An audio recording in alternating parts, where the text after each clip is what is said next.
A wonderful day of football today in the Champions League. Here are my takeaways from the 4 matches that happened today. First and foremost, man, can we get a round of applause for Bodo Glimt for making it this far in the Champions League? Coming into this second leg, they were up 3-0 against Sporting, scoring 3 goals at home. And we knew it was going to be a tough match for them to hold on to. And it was great to see them just get this far. You saw how much it meant to the players, to the fans, to the Norwegian fans. But I think they really lost this match, and it probably comes down to the manager's tactics. I'm not going to blame it all on him. Obviously, the players have to play on the day. But they came out in that game, and they never looked like they wanted to try to attack.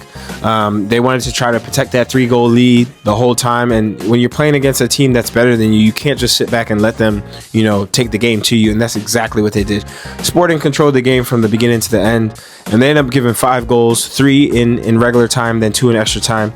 It's just unfortunate to see them go out that way. But I mean, it kind of, that's, like I said, that's kind of how it goes. The great teams know how to hold on to a lead, but they also know when to attack, when, protecting a lead. So that's just, like I said, that's just kind of how it goes. It's unfortunate, but man, a round of applause for those guys. Next game is Arsenal versus Leverkusen. It went exactly how I thought it would. Arsenal controlled the game. They had the better chances. They took the better chances. Excellent goal by Eze for the first goal. An excellent goal by Declan Rice for the second goal. And that's where you see the pedigree with Arsenal. And that's why it looks like they're going to go far, not only in the Champions League, but they're going to also win the league, because it may not look pretty. They may have to score off a set piece almost every game, but they know how to win. And a winning team, all they care about is winning, right? We've seen Real Madrid do it over the years in the Champions League. It's never pretty. They're usually down early.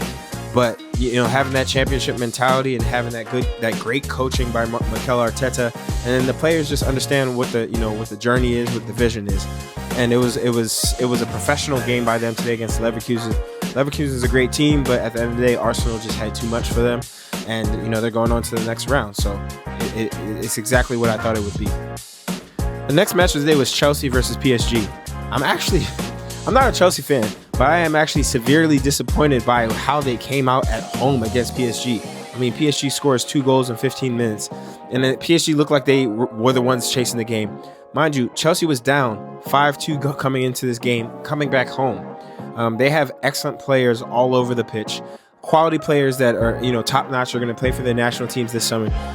You just expect them to at least fight a little bit harder. And not only did they not fight hard at all, they didn't even score at home on the second leg of the Champions League tie. That's just completely unacceptable. I feel so bad for the Chelsea fans, because if that was Barcelona, and I've seen that happen to the Barcelona against Roma, against Liverpool.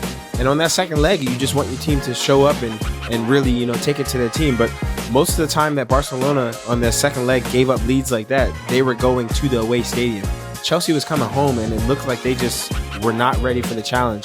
I mean, you had PSG fans waving goodbye to Chelsea fans at their own stadium. Like, that's not supposed to happen. So, as a Chelsea fan, I'm sure they're like, where do we go from here? It looks like they're bottling the lead. They might not even be playing in the Champions League next year. They might be in Europa, or they might be back in Conference League. So it's tough times. It's dark times. Not as dark as being a Tottenham fan, but it is dark times for Chelsea. But shout out to PSG for waking up again in these knockout stages of the UCL, and they look like one of the teams to beat now. Between them and Bayern, we'll see how Bayern looks tomorrow. But Real Madrid's waking up, Arsenal's waking up, but PSG looks absolutely dangerous. I would not want to see them, and it looks like everybody's going to have to see them next. So shout out to PSG. And last but not least is the Manchester City versus Real Madrid game. I predicted before this match that Real Madrid would go through, but I did not think it would look this way. The early red card for Bernardo Silva. I mean, he was doing what he thought he could do to help his team. I think he believed that the shot was going to hit higher on his arm when he stuck his arm out. I think he thought it was going to hit right here, but it ended up hitting his elbow, and it was a clear red card. But getting sent off that early, it just completely changed the dynamic of the game. City looked like they were up for the challenge of the whole game, but they ended up, going down a man, and they still even scored. Haaland scored, but at the end of the day, that counterattack was just too deadly. Vinny was up for it today, and you can't be chasing a game against Real Madrid. You have to go up on them first, because when you're chasing a game against Real Madrid, they're always going to be able to counterattack, and their counterattack is if not the deadliest, one of the most deadly counterattacks in the world. So that's just not a good place to be in, and that's why I always assumed that they were going to win this game. Mbappe came on, but he didn't really do much. Outside of that, they played well all over the field. And this Real Madrid team is confusing, right? Because this Manchester City was probably their first challenge of the year. The first challenge that they passed of this year, because they lost to Liverpool, they lost to Manchester City in league phase, they lose to Barcelona in the Supercopa. They played Atletico Madrid, they lost to them. So any team that was looking very threatening, they lost to. So we still really don't know how good they are, considering City hasn't been looking great this whole season anyway. So I would say this is an early challenge for them that they've passed. But I said this before. They're a good team that can beat all the good teams in the world. I don't know if they can be a great team though. A team like Arsenal, a team like Bayern, a team like PSG, even a team like Atletico Madrid over the course of 2 legs. But we know how Real Madrid is. They always show up for the Champions League. They're going to show up. They're going to fight. They're going to that's their tournament. We don't even have to get into that. So they're always dangerous, and they believe in themselves more than anybody else when it comes to the UCL. And then when they go back home, to the league, they just don't even take it serious anymore. But you got to give them the shout out for playing that way. Beating City 5-1 on aggregate that's not an easy feat to do. They went to the Etihad and they actually won the match, in a match that City should at least won. So I guess shout out to them.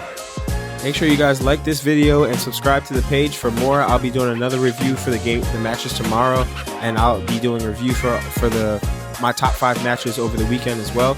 Stay locked in and make sure you follow the page for other content. I do travel content. I go to different bars and interview people, and all that will be on the page soon enough.